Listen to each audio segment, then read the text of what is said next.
नमस्कार दोस्तों, स्वागत है आपका अपने यूट्यूब चैनल तैयारी जीके पर। दोस्तों, इस वीडियो में हम बात करने वाले हैं board of technical education diploma pharmacy final year exam 2021 के बारे में। और इस वीडियो में हम फार्मास्यूटिकल केमिस्ट्री सेकेंड के एमसीक्यू क्वेश्चन लेकर आए हैं, तो बने इस वीडियो में अंत तक। पहला क्वेश्चन कर लेते हैं। In oxazole ring the atom present is. जो ऑक्साजोल रिंग होता है उसमें कौन सा एटम प्रेजेंट होता है? तो आपको यहाँ से एक हिंट मिल जाएगा, ऑक्साजोल से। तो क्या हो जाएगा? ऑक्सीजन। यानी कि इस क्वेश्चन का ऑप्शन नंबर ए करेक्ट है। Option number A oxygen correct है। ओके, तो चलिए अगला क्वेश्चन कर लेते हैं। Question number 2, in thiazolidine the atom present is. तो दोस्तों, ये भी एक तरह का रिंग होता है। थिया का मतलब होता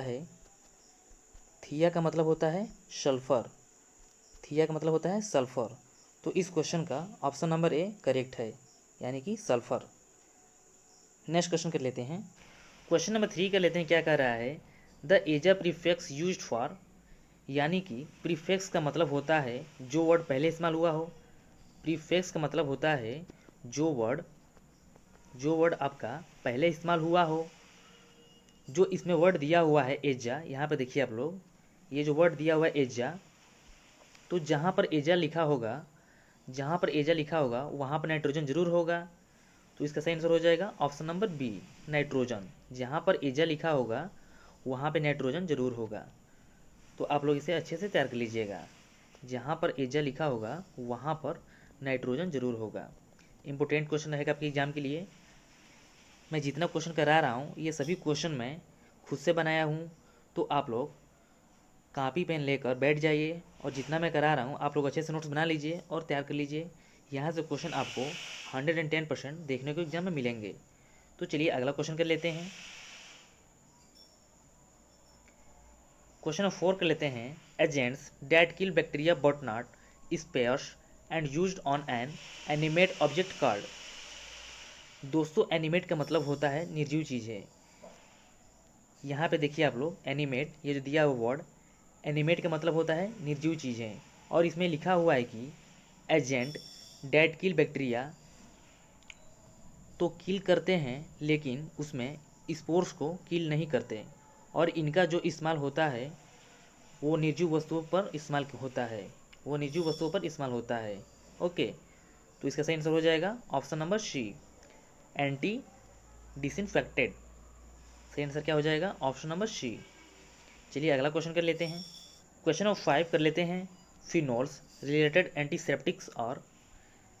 दोस्तों, जो फिनोल्स होता है, यहाँ पे देखिए, जो फिनोल्स होता है उसका स्ट्रक्चर कुछ इस तरह का होता है।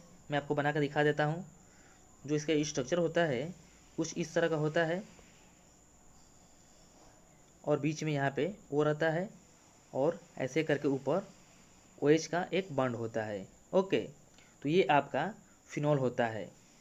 तो इसका सही आंसर हो जाएगा option number D, all of the above. यहाँ पे क्या दिया हुआ है? क्लोरोएक्सनॉल। और दूसरा नंबर क्या दिया हुआ है? क्लोरोक्रिसरॉल। और तीसरा क्या दिया हुआ है? हेक्साक्लोरोफेन। तो ये तीनों हो जाएगा, यानी कि option number D, all of the above. चलिए अगला क्वेश्चन कर लेते हैं। क्वेश्चन नंबर 6 कर लेते हैं। क्या कह रहा है? Quaternary ammonium compound is. यानी कि क्वेश्चन कह रहा है क्वाटनरी एमोनियम ये किसका कंपाउंड है, यानी किसका यौगिक है?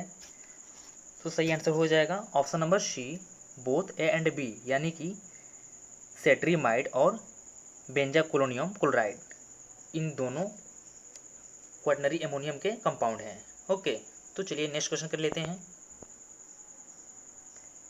नेक्स्ट क्वेश्चन है हमारा question number 7, cetyl trimethyl ammonium bromide is.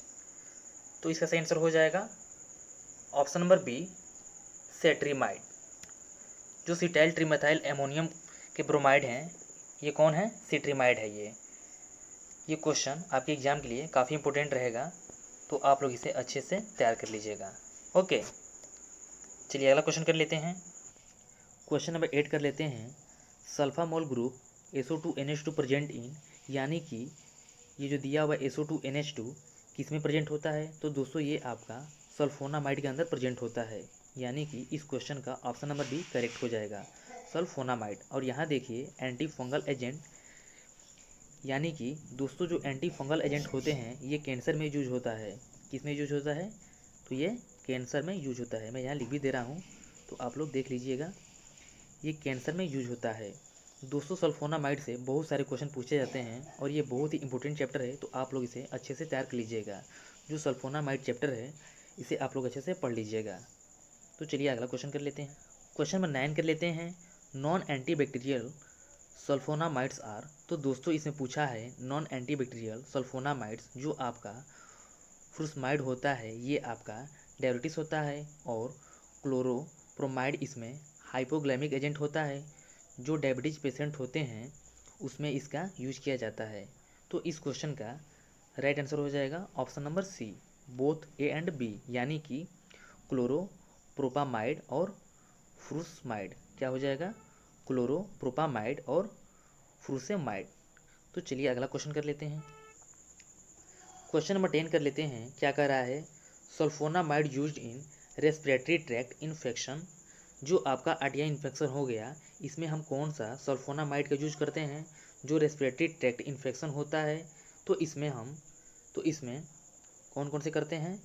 तो हो जाएगा आपका कोट्री मोक्साजोल और एक हो जाएगा सल्फाडाइजिन, यानी कि ऑप्शन नंबर सी जो कि इसका बिल्कुल सही है, बोथ ए एंड बी, कोट्री मोक्साजाइल और हो जाएगा सल्फाडाइजिन।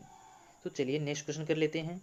क्वेश्चन नंबर 11 कर लेते हैं। Non beta lactam antibiotics are, यानी कि ऐसी एंटीबायोटिक जिनके अंदर बेटा लैक्टम रिंग प्रेजेंट नहीं होती।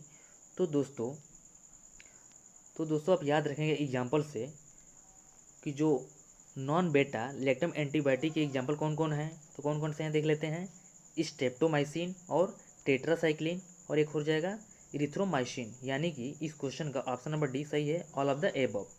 ठीक है, चलिए अगला क्वेश्चन कर लेते हैं। क्वेश्चन नंबर 12 कर लेते हैं। मैक्रोलाइड एंटीबायोटिक्स इज, यानी कि हमको इसमें बताना है कि मैक्रोलाइड एंटीबायोटिक्स कौन सी होती हैं। तो कौन सी होती हैं? एक तो होता है आपका रिफाम्सिन और दूसरा होता है इरिथ्रोमाइसिन और तीसरा होता है टेट्रासाइक्लिन, यानी कि इस क्वेश्चन का ऑप्शन नंबर डी जो कि बिल्कुल सही है, ऑल ऑफ द एबव। कौन कौन से देख लेते हैं? रिफाम्पिसिन और इरिथ्रोमाइसिन, टेट्रासाइक्लिन।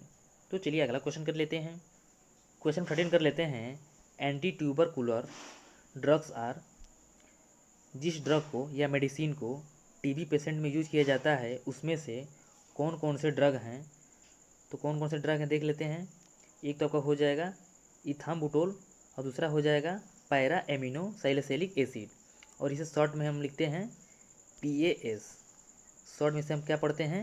PAS, यानी कि para amino salicylic acid, short में से हम PAS पढ़ते हैं। और तीसरा हो जाएगा आपका आइसोनियाजिड। ठीक है, तो इस क्वेश्चन का सही आंसर हो जाएगा option number D, all of the above. ये तीनों हो जाएंगे। तो चलिए अगला क्वेश्चन कर लेते हैं। क्वेश्चन नंबर 14 कर लेते हैं।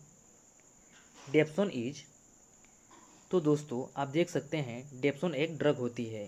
जो डेप्सोन है ये एक ड्रग होती है, तो इसका सही आंसर हो जाएगा option number B, option number B जो कि इसका सही आंसर है, एंटी लेप्रोटिक। ओके, तो चलिए अगला क्वेश्चन कर लेते हैं। क्वेश्चन नंबर 15 कर लेते हैं। डियाजुटेशन रिएक्शन ऑकर्स इन, तो दोस्तों डियाजुटेशन रिएक्शन किसके अंदर मिलता है? तो ये मिलता है किसके अंदर मिलता है ये? तो ये मिलता है डेप्सोन के अंदर, ऑप्शन नंबर बी जो कि इसका बिल्कुल सही है, ये डेप्सोन के अंदर मिलता है। जिस ग्रुप में NH2 ग्रुप होती है, जिस ग्रुप में NH2 ग्रुप होती है तो यहाँ पर मिलता है, क्या मिलता है यहाँ पर? डेप्सोन मिलता है। जिस ग्रुप में NH2 ग्रुप होती है तो वहाँ पे डेप्सोन मिलता है, ये आपको याद रखना है। तो चलिए नेक्स्ट क्वेश्चन कर लेते हैं। क्वेश्चन नंबर 16 कर लेते हैं। The organic chemistry is study of, यानी कि दोस्तों क्वेश्चन ये कह रहा है ऑर्गेनिक केमिस्ट्री का पढ़ाई को क्या कहते हैं? तो इसे कहते हैं कार्बन एटम, यानी कि इस क्वेश्चन का ऑप्शन नंबर ए जो कि बिल्कुल सही है, कार्बन एटम।